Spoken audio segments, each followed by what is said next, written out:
Damos então continuidade à nossa formação sobre o símbolo da fé. Hoje falaremos sobre Jesus que morreu, foi crucificado e sepultado. É o quarto artigo do símbolo da fé. Padeceu sob Pôncio Pilatos, foi crucificado, morto e sepultado. Este artigo começa então a falar sobre a Páscoa de Jesus, que é a sua morte e a sua ressurreição. Sobre a ressurreição falaremos amanhã no quinto artigo do símbolo da fé. Ressuscitou ao terceiro dia.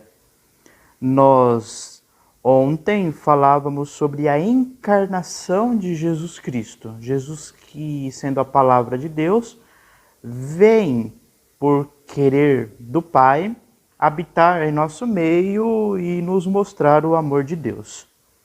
Justamente pelo fato da palavra de Deus vir ao nosso encontro para mostrar o amor de Deus, é que nós conseguimos entender a morte de Jesus. Jesus, ele não foi enviado exclusivamente, quase que de forma mecânica, para morrer. Não, um pai, imagine que o pai, enviando o seu filho, quisesse que ele morresse para pagar uma dívida, para pagar os nossos pecados. Não é bem assim que a gente deve entender a morte de Jesus.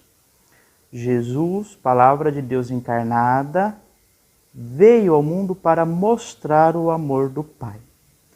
Toda a vida de Jesus, nós temos que entender a morte de Jesus a partir da sua vida, ou como consequência da sua vida.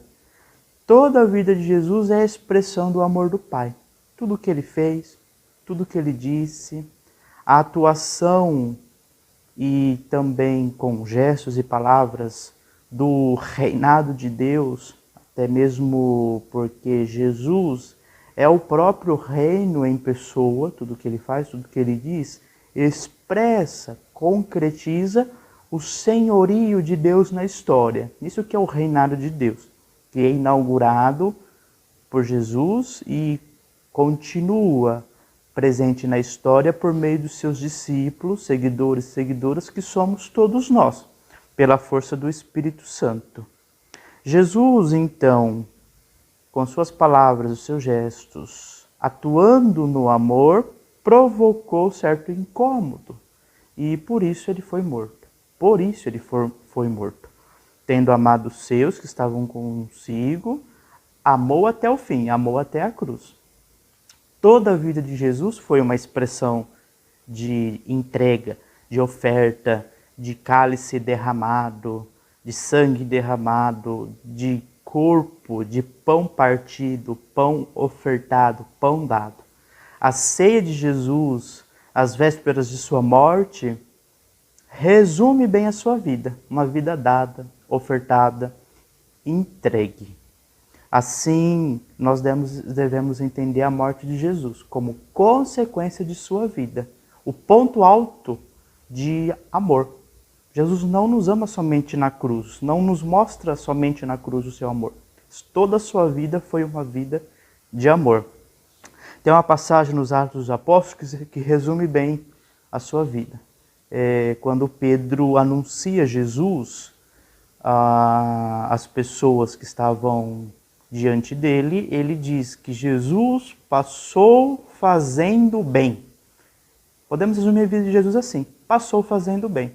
E quem passa fazendo o bem radicalmente, com fidelidade ao querer do Pai, não dorme tranquilamente, porque fazendo o bem desmascara aqueles que fazem o mal, derruba os esquemas de morte, já que fazer o bem traz vida, traz amor, abala todo o sistema do antirreino que estava presente na época de Jesus e presente até hoje.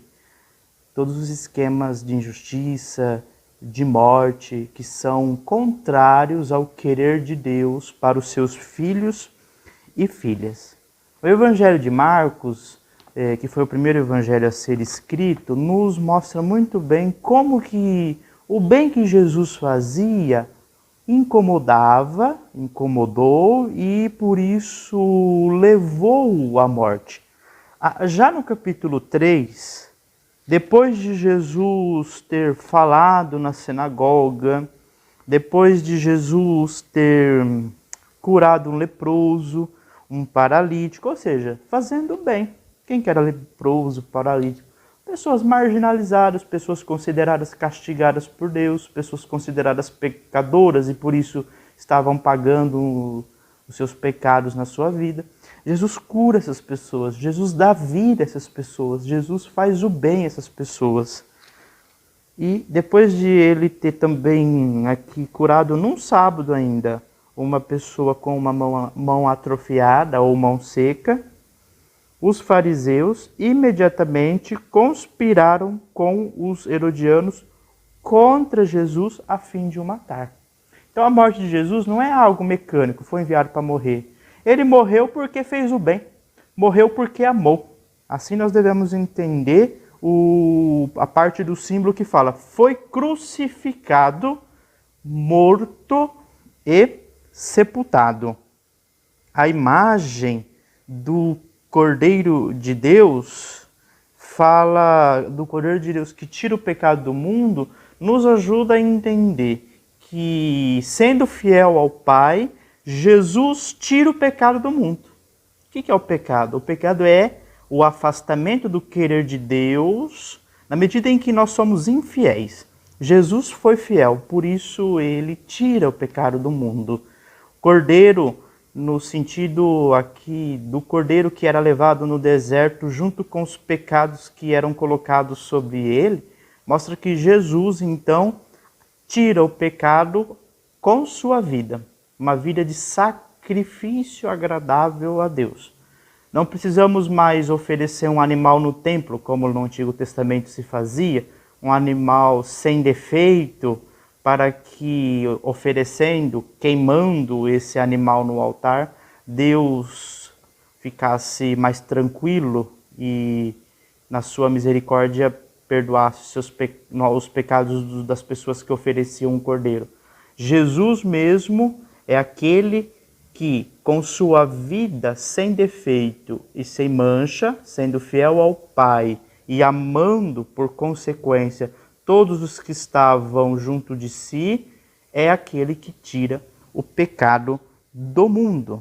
Assim nós devemos entender a morte de Jesus como consequência de uma vida de fidelidade, como consequência de uma vida dada, ofertada e derramada. Mais ainda, o que tudo isso tem a ver com a gente? Lá em Romanos, Paulo diz: fomos sepultados com Cristo no batismo, morremos com Ele. Ou seja, passamos a fazer parte dessa vida entregue, dessa vida ofertada. Passamos a fazer parte do Jesus que amou e por isso foi morto na cruz. Este é o caminho que nós devemos fazer. E Jesus mesmo diz: quem quiser me seguir, tome a sua própria cruz e me siga. Ou seja, nós temos que seguir esse caminho que, se for levado na sua radicalidade a termo, a gente encontra bastante obstáculos, porque no mundo nem todas as pessoas estão abertas à justiça, ao amor, à liberdade, ao querer de Deus. E se formos de fato coerentes com o querer de Deus em nossa vida, coisa boa a gente não vai contrair para nós mesmos, mas nós vamos certamente contrair certas questões. Foi assim a vida de Jesus e somos convidados a fazer este mesmo caminho de fidelidade ao querer do Pai, amando as pessoas e ofertando a nossa vida. Se Jesus, então, foi uma pessoa dada e ofertada em toda a sua vida, e a cruz é o ponto alto dessa oferta plena, por causa do amor e cheio de amor, nós somos também chamados a ser ofertas entregues aos outros, por amor, como nós rezamos em uma das orações eucarísticas. Fazei de nós uma perfeita oferenda. Amanhã nós daremos continuidade ao símbolo da fé sobre o tema da ressurreição, que é o quinto artigo do creio. Creio na ressurreição no terceiro dia.